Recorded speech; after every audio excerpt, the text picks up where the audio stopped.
Bismillahirrahmanirrahim. Assalamualaikum warahmatullahi wabarakatuh.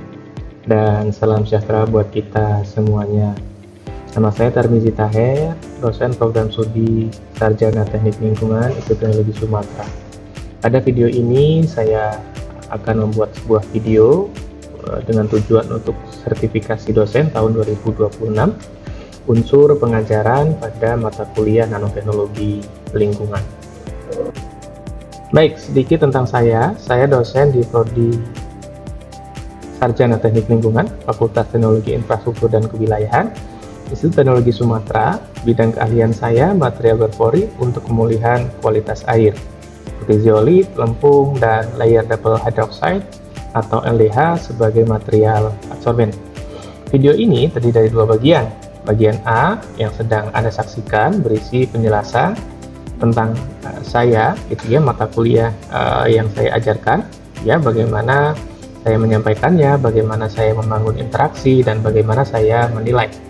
Kemudian bagian B itu berisi rekaman proses perkuliahan yang sesungguhnya pada salah satu materi.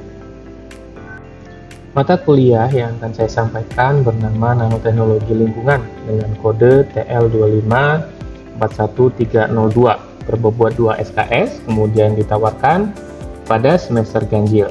Sifat mata kuliah ini adalah mata kuliah pilihan di bawah rumpun pengolahan air bersih dan air limbah.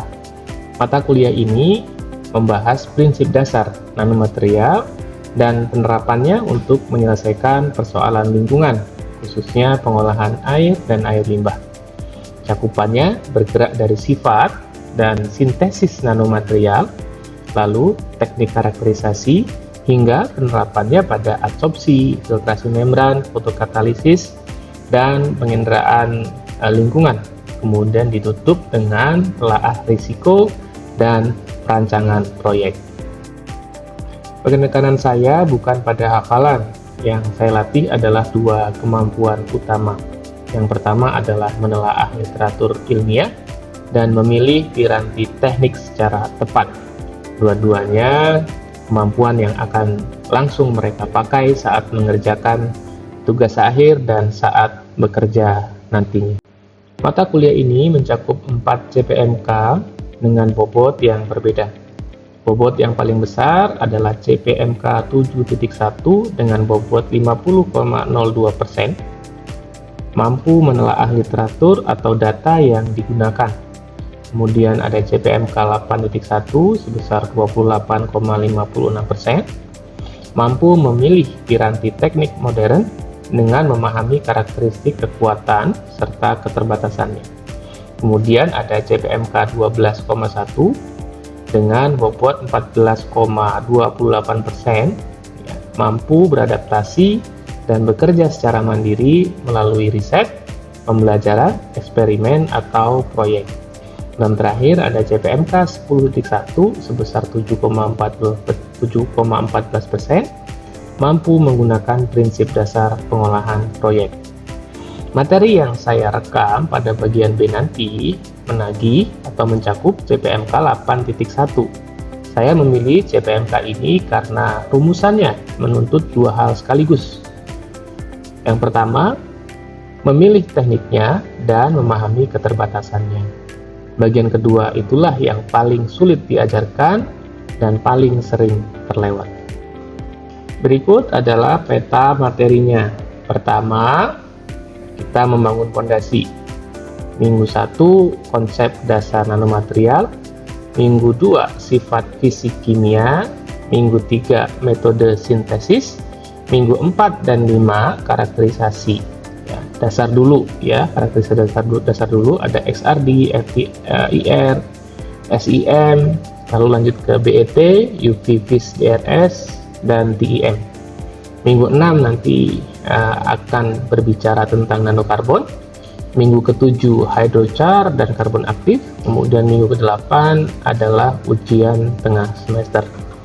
Paruh kedua masuk ke penerapan atau aplikasi, zeolit dan lempung untuk adsorpsi, nanosensor, kemudian membran fotokatalisis, lalu toksikologi dan safe by design, Ditutup minggu ke-15 dengan perancangan proyek, dan minggu ke-6 dan minggu ke-16 adalah ujian akhir semester. Perhatikan posisi minggu ke-4 dan ke-5, letaknya sengaja. Setelah mahasiswa tahu cara membuat material, baru kemudian dia melakukan karakterisasi sebelum masuk ke penerapannya. Materi yang saya rekam adalah minggu ke-4 dan 5 digabung menjadi satu blok utuh.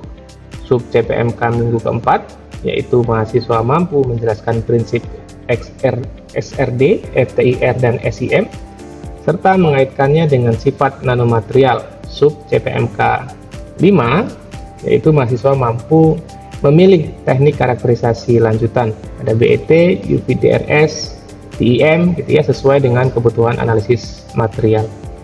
Keduanya mencakup CPMK yang sama, yaitu CPMK 8.1, dan memang membentuk satu blok utuh.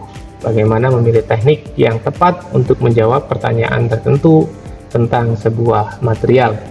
Saya memilih materi ini karena inilah titik tempat mahasiswa paling sering tersesat atau paling sulit dipahami oleh mahasiswa.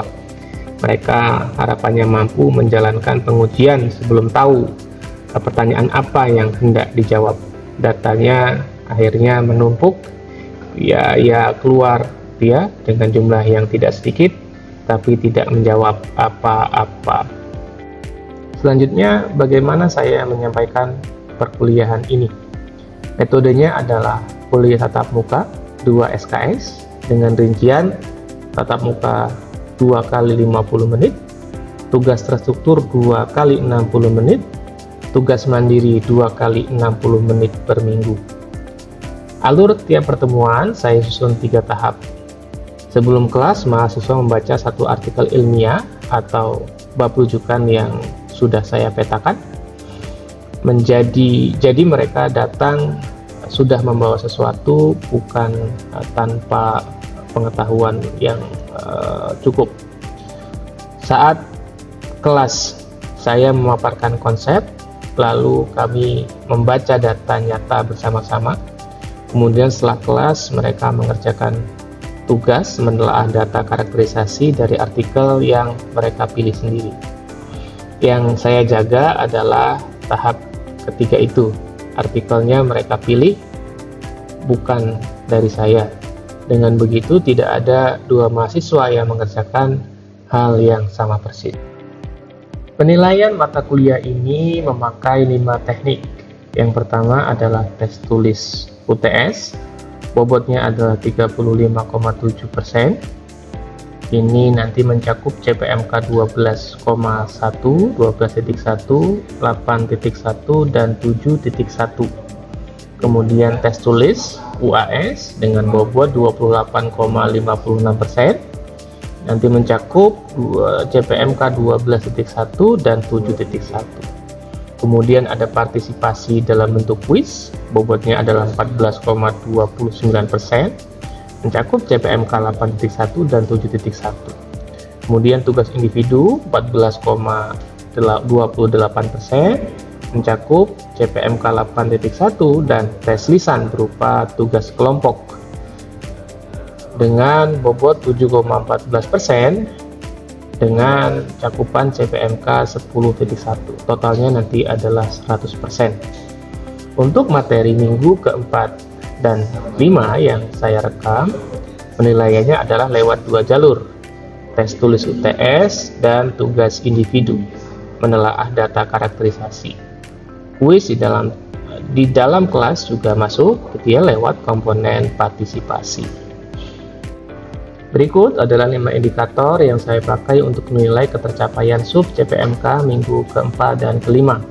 Yang pertama, mahasiswa dapat menyebutkan besaran tesis yang diukur oleh setiap teknik dan menyatakan pertanyaan apa yang dapat dijawabnya. Kedua, mahasiswa dapat menafsirkan pola X-ray diffraction untuk mengenali fase kristalin dan memperkirakan ukuran kristalin. Yang ketiga, mahasiswa dapat mengaitkan puncak serapan FTIR dengan gugus fungsi yang relevan pada material yang dibahas. Yang keempat, mahasiswa dapat membedakan informasi yang diperoleh dari SEM dan TEM berikut keterbatasannya masing-masing. Kelima, dan ini indikator dengan bobot penilaian tertinggi, mahasiswa dapat memilih rangkaian teknik yang tepat untuk sebuah kasus material dan memberikan alasan atas pilihannya. Yang saya nilai bukan jawabannya, melainkan alasannya. Rujukan yang saya gunakan untuk mata kuliah ini ada 2 buku teks utama ya, yaitu Nanoteknologi, Fundamentals and Application yang diterbitkan oleh Springer, dan buku Nanoscale Material in Chemistry and Environmental Science yang diterbitkan oleh Wiley. Tapi tentu saja, buku teks saja tidak cukup untuk bidang yang bergerak dengan sangat cepat ini. Karena itu, setiap materi yang saya sandingkan dengan artikel mutakhir sebagai studi kasus. Kemudian untuk blog karakterisasi, saya pakai artikel saya sendiri di berbagai jurnal di tahun 2025 tentang adsorben zeolit LDO dengan tinjauan gitu ya dari jurnal-jurnal yang lain seperti dari Umari dan kawan-kawan yang diterbitkan di Environmental Research tahun 2024 tentang zeolit untuk pengolahan air limbah, dan tinjauan saya bersama rekan-rekan sejawat yang juga sudah dipublikasikan di jurnal Green and Sustainable Materials.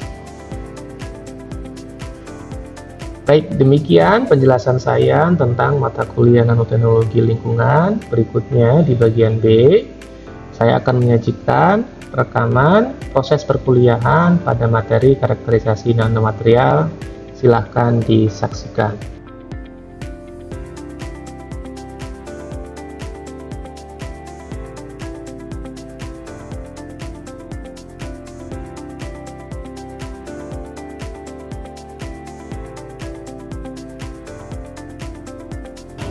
Assalamualaikum warahmatullahi wabarakatuh. Selamat pagi dan salam sejahtera buat kita semua.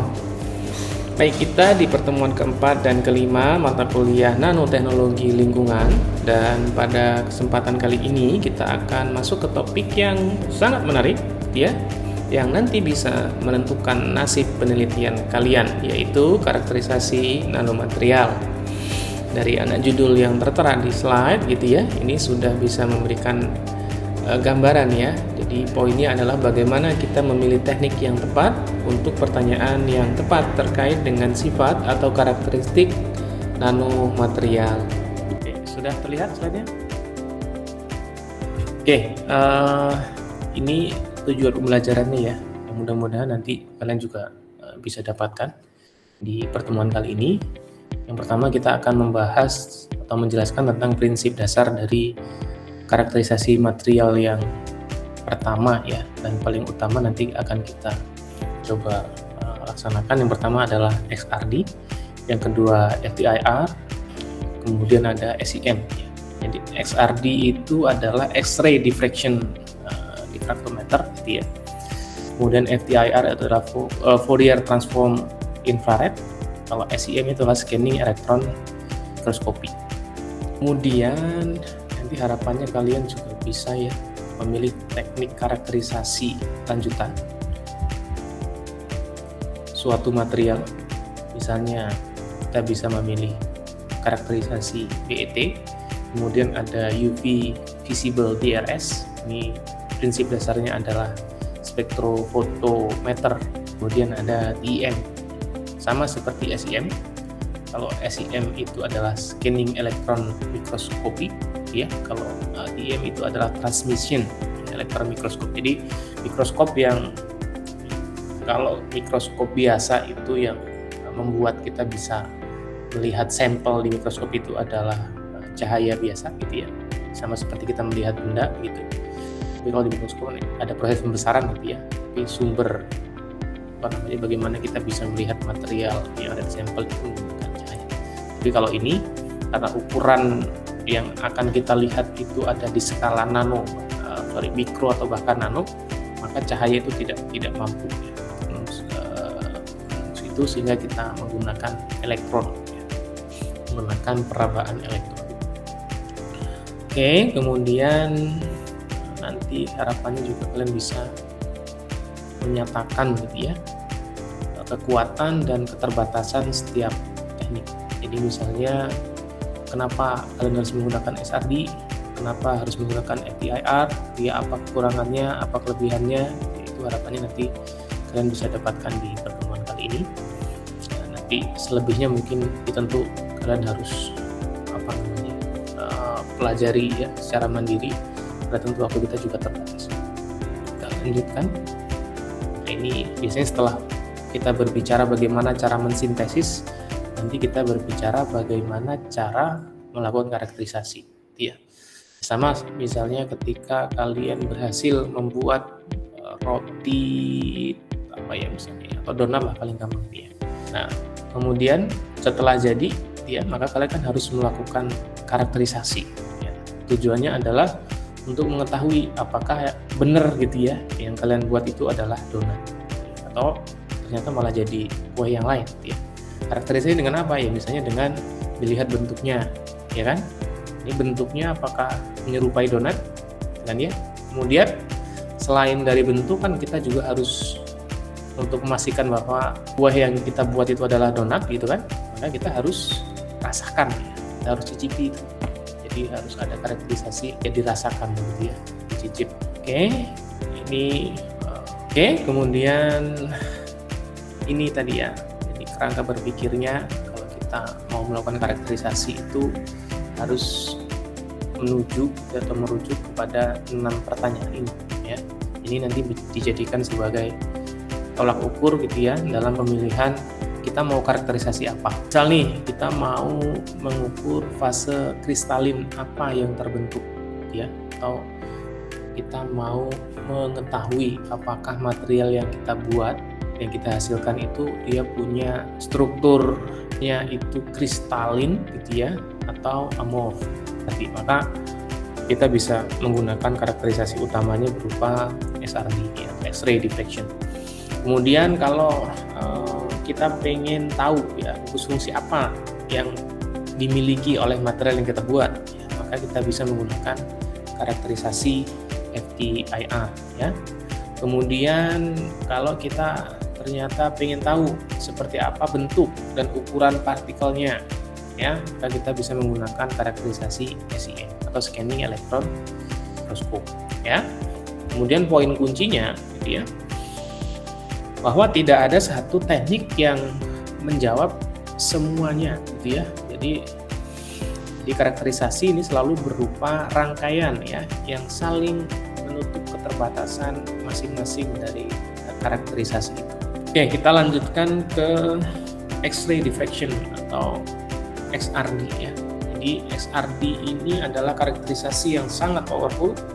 Satu gitu ya, murah. Jadi kita juga punya alatnya untuk mengidentifikasi fase ya, atau fasa dan struktur kristal. Apa itu struktur kristal? Oke, nah ini prinsip dasar dari X-ray diffraction gitu ya. Kenapa kemudian X-ray diffraction ini bisa digunakan untuk mengkarakterisasi sebuah material berdasarkan sifat kristalinitasnya ya. Jadi prinsipnya itu adalah kita menggunakan sinar X ya. Sinar X ini adalah bagian dari gelombang elektromagnetik ya. Nah, ini adalah gambaran ya. Gambaran dari bagaimana misalnya ketika sinar X itu ya. Jadi ini misalnya yang kalian lihat di sini. Kursor saya kelihatan ya. Nah, ini adalah struktur kristalin dari suatu material. Jadi yang membedakan misalnya antara material yang membedakan misalnya kita punya material karbon ya. Ini adalah material karbon nih misalnya. Dari grafit ya. Susunan atomnya itu dia berantakan gitu ya. Tidak tersusun secara rapi, tidak membentuk pola lah. Jadi kita sebut dengan material amorf ya. Amorf. Tapi kalau material yang kristalin seperti NaCl itu ya atom-atomnya itu tersusun rapi seperti ini ya. Susun rapi. Dia punya yang disebut dengan kisi ya, bagian terkecil dari susunan dari si material itu ya. Jadi kalau kita lihat ini misalnya ya, keseluruhan ini, maka mungkin dia hanya pengulangan dari sisi ini misalnya yang kita sebut kisi ya. Jadi ini diulang ya. Itu yang kita sebut dengan material kristalin ya.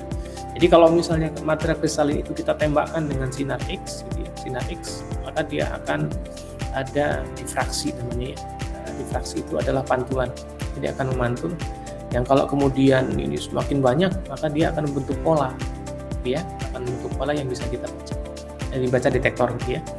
Ini yang kalau misalnya materialnya itu tidak beraturan seperti ini, komposisi atomnya misalnya, ya maka dia tidak akan terbentuk si pola-pola tadi atau diffraction pattern tadi itu. Itu prinsip dasarnya. Oke, kita lanjut ke ini FTIR analisis ya. Analisis FTIR itu adalah analisis gugus fungsi. Gugus fungsi itu apa ya? Jadi dulu di kimia dasar rasanya ya, kalian pernah belajar gugus fungsi ya? Masih ingat pelajaran kimia organik? Masih ingat, Fit? Udah lupa Pak. Lupa ya? Oke, saya bahas sedikit ya. Jadi misalnya kita punya senyawa hidrokarbon ya, misalnya kan ada C dan H ya. Misalnya masih ingat nggak? CH3 itu senyawa apa tuh? Apa CH3? Atau dengan CH4? Metil bukan? CH4 apa CH4? Metan apa? Hah? Metan. Metan. Oke, kalau CH2?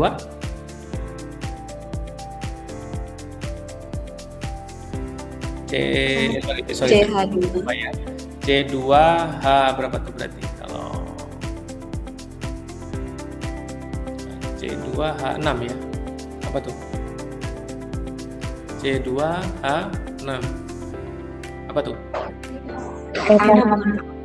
Etan. Nah, itu kan ya rantai karbonil dia rantainya lurus tanpa gugus fungsi ya. Tapi bagaimana kalau kita ubah nih CH3OH misalnya, kita kasih OH di belakang atau satu atom H dari senyawa hidrokarbon itu, dari CH itu kita gantikan dengan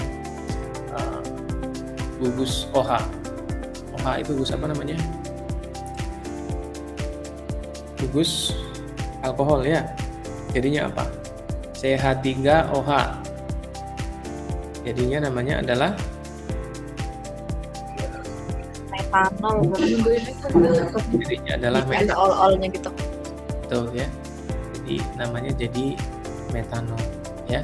Jadi meskipun sama-sama C-nya 1 ya, CH4 dengan CH3OH, itu sifatnya beda jauh ya.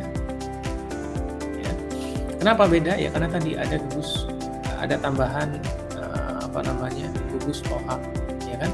Jadi sebuah gugus kimia tadi itu yang kemudian karena adanya dia gitu ya, struktur dari atau sifat dari senyawa itu berubah drastis, itu kita sebut dengan istilah gugus fungsi ya.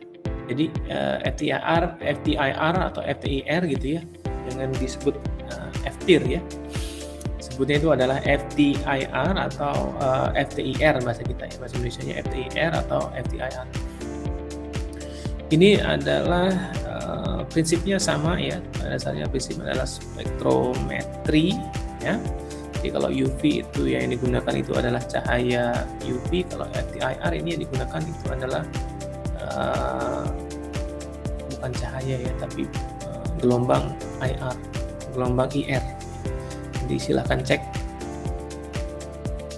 spektrum gelombang elektromagnetik ya. Jadi salah satunya itu adalah ada gelombang IR, inframerah ya.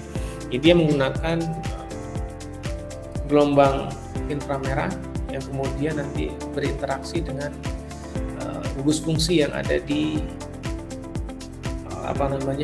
sampel ya.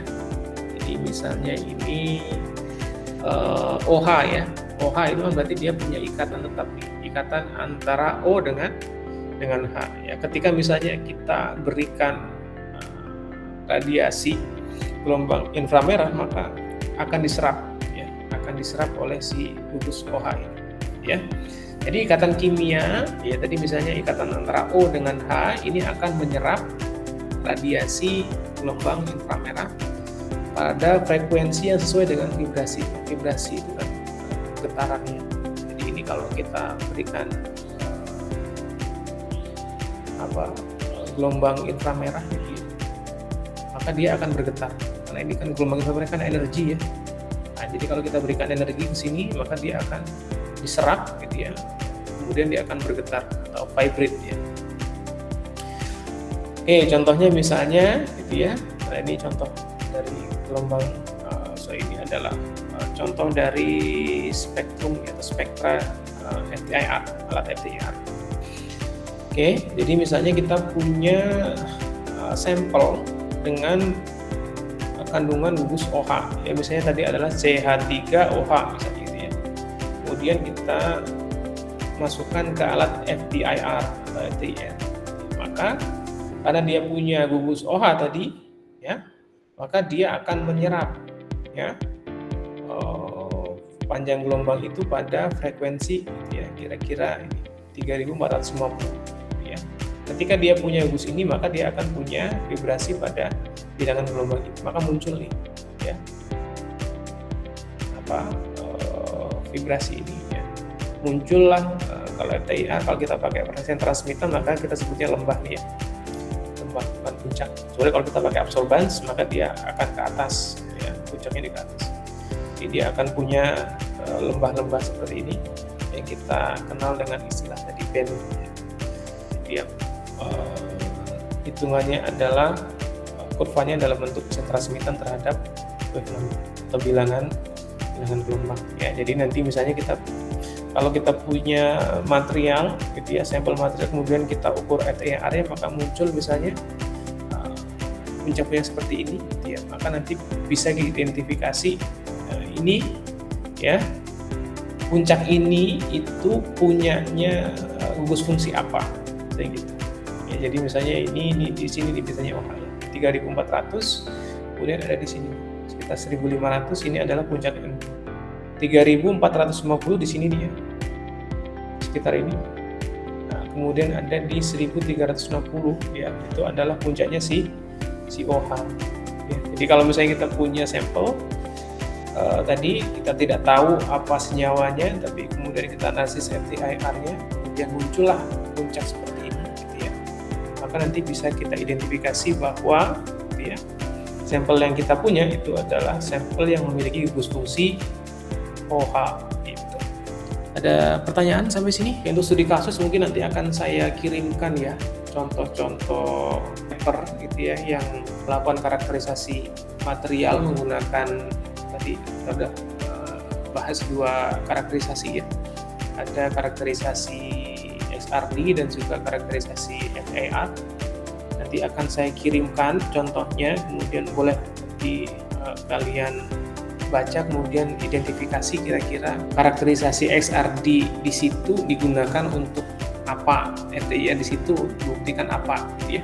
Itu mungkin ada pertanyaan atau ada yang ingin didiskusikan terkait dengan karakterisasi atau yang lain boleh. Permisi Pak, mau izin bertanya.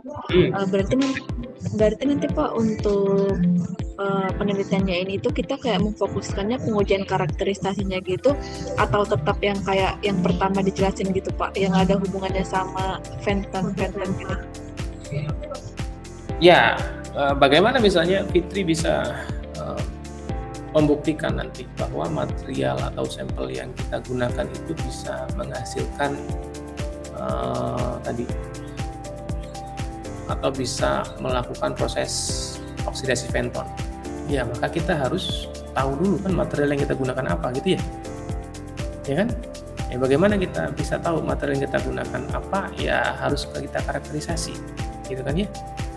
Ya, karakterisasinya ya tadi seperti saya sampaikan, tidak bisa hanya satu karakterisasi, tapi harus berdasarkan sifat-sifat yang perlu kita ketahui atau sifat-sifat yang perlu kita pelajari dari material itu. Gitu. Oke Pak, terima kasih. Yang lain ada yang mau diskusikan, ditanyakan? Oke, kalau tidak ada mungkin kita cukupkan karena sudah masuk waktu sholat maghrib ya. Insya Allah nanti kita lanjutkan di sesi selanjutnya.